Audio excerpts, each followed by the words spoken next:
Ay.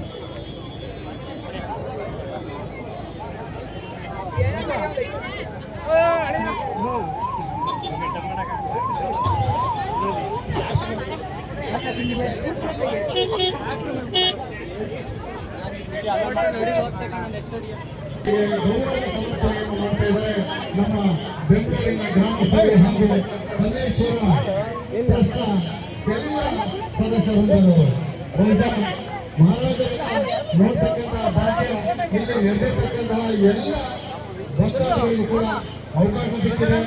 ಏನಾದರೂ ಸಂಸದರ ಆತ್ಮದಲ್ಲಿ ನಾವು ಏನಾದರೂ ನೋಡಬೇಕಾಗಿತ್ತು. ನಾವು ಅರಮನೆ ಹೋಗ್ತಕ್ಕಂಥ ಸ್ಥಿತಿ ಇತ್ತು.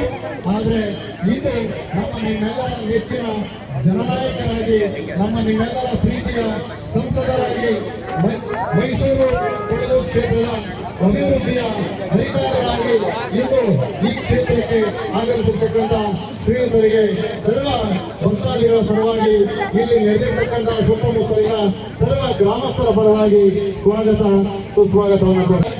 MLA ಎಲ್ಲರ ಪ್ರೀತಿಗೆ ಪಾತ್ರರಾಗಿರ್ತಕ್ಕಂಥ ಶ್ರೀ ಎಂಬಿ ಅವರು ಕೂಡ ಈ ಸಂದರ್ಭದಲ್ಲಿ ಆಗಮಿಸಿದ್ದಾರೆ.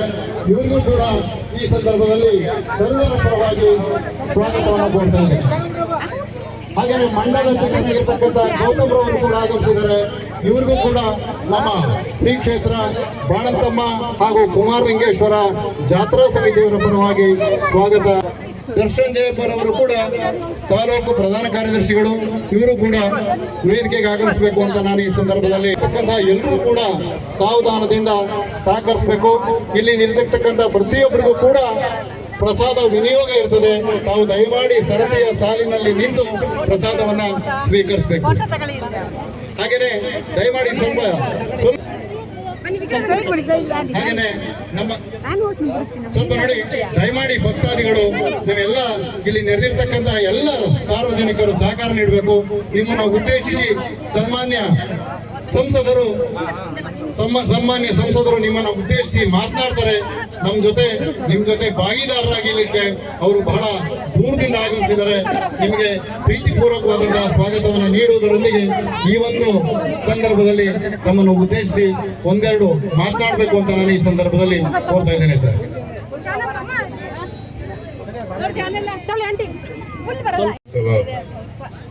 ನಮ್ಮ ಬೆಂಗಳೂರು ಏನು ಗ್ರಾಮ ಇದೆ, ಶನಿವಾರ ಸಂತೆ ಒಂದು ಬಲಿ ಇರ್ತಕ್ಕಂಥ ಒಂದು ಹೆಸರುವಾಸಿ ಇರ್ತಕ್ಕಂಥ ಈ ಒಂದು ಭಾಗ ಅತ್ಯಂತ ಸಂತೋಷದ ಒಂದು ಸಂಭ್ರಮ, ಒಳ್ಳೆಯ ಒಂದು ಜಾತ್ರೆ ಮಹೋತ್ಸವದಲ್ಲಿ ಭಾಗವಹಿಸುವಂಥದ್ದೇನು ಅವಕಾಶ ಕೊಟ್ಟಿದ್ದೀರಾ, ನಿಮ್ಮೆಲ್ಲರಿಗೂ ನಾನು ಕೃತಜ್ಞತೆಗಳನ್ನು ಸಲ್ಲಿಸುತ್ತಾ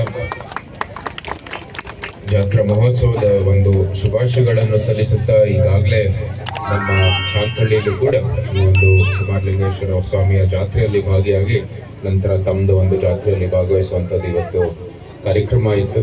ಬಹಳ ಸಂತೋಷವನ್ನು ಉಂಟಾಯಿತು. ನಮ್ಮ ಗ್ರಾಮೀಣ ಸೊಗಡು ಏನಿದೆ, ಗ್ರಾಮೀಣ ಒಂದು ಸಂಸ್ಕೃತಿ ಪರಂಪರೆ ಕೊಡಗುವಲ್ಲಿ ಯಾವ ರೀತಿ ಒಂದು ಬಹಳ ಉತ್ಸಾಹದಿಂದ ತಾವೆಲ್ಲರೂ ಸ್ಥಳೀಯರು ಇದರಲ್ಲಿ ಭಾಗಿಯಾಗಿ ಸತತ ಒಂದು ಎಷ್ಟು ದಶಕಗಳಿಂದ ಇದು ರಕ್ಷಣೆ ಮಾಡ್ತಾ ಇನ್ನು ಬಂದಿದ್ದೀರ, ನಿಜಕ್ಕೂ ಶ್ಲಾಘನೆ ಅಂತ ಈ ಸಂದರ್ಭದಲ್ಲಿ ನಾನು ಹೇಳಲಿಕ್ಕೆ ಇಷ್ಟಪಡ್ತೀನಿ. ಈ ಗ್ರಾಮೀಣ ವಾತಾವರಣ, ಗ್ರಾಮೀಣ ಸೊಗಡು ಇರ್ಬೋದು, ಗ್ರಾಮೀಣ ಒಂದು ಪರಂಪರೆ ಇರ್ಬೋದು, ಅದೆಲ್ಲನೂ ಕೂಡ ಉಳಿಸುವಂಥ ಕರ್ತವ್ಯ ನಮ್ಮೆಲ್ಲರಲ್ಲೂ ಇದೆ. ಯಾಕಂದ್ರೆ ಭಾರತದ ಹೃದಯ ಭಾಗ ಅಂದ್ರೆ ಅದು ನಮ್ಮ ಗ್ರಾಮೀಣ ಒಂದು ವ್ಯವಸ್ಥೆ.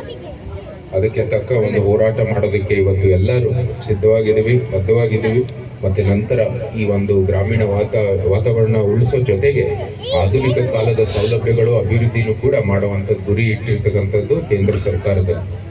ಅದೇ ಅಂತೆ ಇವತ್ತು ಪ್ರಧಾನಮಂತ್ರಿ ಅವರ ಒಂದು ವಿಕಸಿತ ಭಾರತ ದೃಷ್ಟಿಯನ್ನು ನಿರ್ಮಾಣ ಆಗಿದೆ. ಅದಕ್ಕೆ ತಕ್ಕ ನಾವು ಹೋರಾಟವನ್ನು ಕೂಡ ಮಾಡ್ತಾ ಇದ್ದೀವಿ. ಭಾರತದ ಸಮಗ್ರ ಸಂಪೂರ್ಣ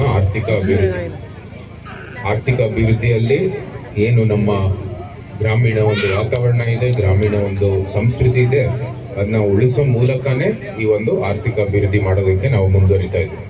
ಅದಕ್ಕಾಗಿ ಇವತ್ತು ಅನೇಕ ಒಂದು ಯೋಜನೆಗಳನ್ನು ರೂಪಿಸಿದ್ದೀವಿ. ಜಲ್ ಜೀವನ್ ಮಿಷನ್ ಇರ್ಬೋದು, ಆವಾಸ್ ಯೋಜನೆ ಇರ್ಬೋದು, ಮನೆ ಕೊಡುವಂಥದ್ದು ಒಂದು ಯೋಜನೆ ಇರ್ಬೋದು. ಜೊತೆಗೆ ಈಗಲೇ ನಾವು ಅನುಷ್ಠಾನ ಆಗಿರ್ತಕ್ಕಂಥದ್ದು ಉದ್ಯೋಗ ಖಾತ್ರಿಯ ಒಂದು ವಿಬಿ ರಾಮ್ಜಿ ಬಿಲ್, ವಿಕಸಿತ್ ಭಾರತಿನ ರಾಮ್ಜಿ ಬಿಲ್ ಅಂತ ಗ್ರಾಮೀಣ ರೋಜ್ಗಾರ್ ಮತ್ತು ಆಜೀವಿಕಾ ಮಿಷನ್ ಗ್ರಾಮೀಣ. ಸಾಮಾನ್ಯವಾಗಿ ಏನು ಹಿಂದೆ ಇದ್ದಿದ್ದು ಮನ್ರೇಗಾ ಇದೆ, ಗ್ರಾಮೀಣ ವ್ಯವಸ್ಥೆಗೆ ಅದು ಒಂದು ಪರಿಹಾರ ಚಾಲಿತ ಒಂದು ಯೋಜನೆ. ಅದು ಬರೀ ಸಮಸ್ಯೆ ಇರುವಾಗ ಅದಕ್ಕೆ ಒಂದು ಹಣ ಕೊಡ್ತಾ ಇತ್ತು.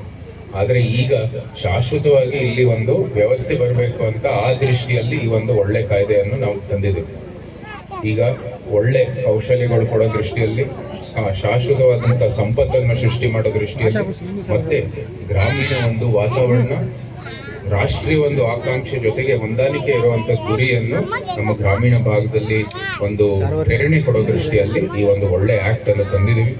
ಅದಕ್ಕಾಗಿ ತಾವೆಲ್ಲರೂ ಅದಕ್ಕೆ ತಕ್ಕ ಹೋರಾಟ ಮಾಡಬೇಕಂತ ನಾವು ನಿಮ್ಮೆಲ್ಲರಲ್ಲೂ ವಿನಂತಿ ಮಾಡ್ತೀನಿ. ಯಾಕಂದ್ರೆ ಇವತ್ತು ಗ್ರಾಮೀಣ ಒಂದು ಏನು ಆಕಾಂಕ್ಷೆ ಇದೆ ಅದು ನಮ್ಮ ರಾಷ್ಟ್ರೀಯ ಆಕಾಂಕ್ಷೆ ಆಗಿರ್ತಕ್ಕಂಥದ್ದು. ತಾವೇನು ಅಪೇಕ್ಷೆ ಇದೆ ನಮ್ಮ ಒಂದು ಗ್ರಾಮೀಣ ವ್ಯವಸ್ಥೆಯಲ್ಲಿ, ಅದು ನಮ್ಮ ಅಪೇಕ್ಷೆ ಆಗಬೇಕು ಅಂತ ಈ ಒಂದು ಆಕ್ಟ್ ಅನ್ನು ತಂದಿದ್ವಿ. ಅದಕ್ಕೆ ತಕ್ಕ ನೀವು ಕೂಡ ಒಂದು ಹೋರಾಟ ಮಾಡೋ ಮೂಲಕ ನಮ್ಮ ದೇಶಕ್ಕಾಗಿ ನಿಮ್ಮ ಕೊಡುಗೆಯನ್ನು ಇರಲಿ ಅಂತ ನಾವೆಲ್ಲರೂ ಈ ಸಂದರ್ಭದಲ್ಲಿ ಸಂದೇಶವನ್ನು ಕೊಡಲಿಕ್ಕೆ ಇಷ್ಟಪಡ್ತೀನಿ. ಇಂಥ ಜಾತ್ರೆ ಮಹೋತ್ಸವ ಈಗಾಗಲೇ ಸಂಸ್ಕೃತಿ ಉಳಿಸೋ ದೃಷ್ಟಿಯಲ್ಲಿ ಒಳ್ಳೆ ವ್ಯವಸ್ಥೆಯನ್ನು ನೀವೆಲ್ಲರೂ ರಕ್ಷಣೆ ಮಾಡ್ತಾ ಬಂದಿದ್ದೀರಿ. ಈಗ ಆರ್ಥಿಕವಾಗಿ ಮತ್ತೆ ಒಂದು ಒಳ್ಳೆ ಅಭಿವೃದ್ಧಿ ಮಾಡೋ ದೃಷ್ಟಿಯಲ್ಲೂ ಕೂಡ ನೀವು ಕೈ ಜೋಡಿಸಿ ಅಂತ ನಾನು ವಿನಂತಿ ಮಾಡ್ತಾ, ಒಳ್ಳೆ ಜಾತ್ರೆ ಮಹೋತ್ಸವದಲ್ಲಿ ಭಾಗವಹಿಸೋದು ಯಾವತ್ತೂ ಸಹ ಸಂತೋಷದ ಒಂದು ಸಂಗತಿ.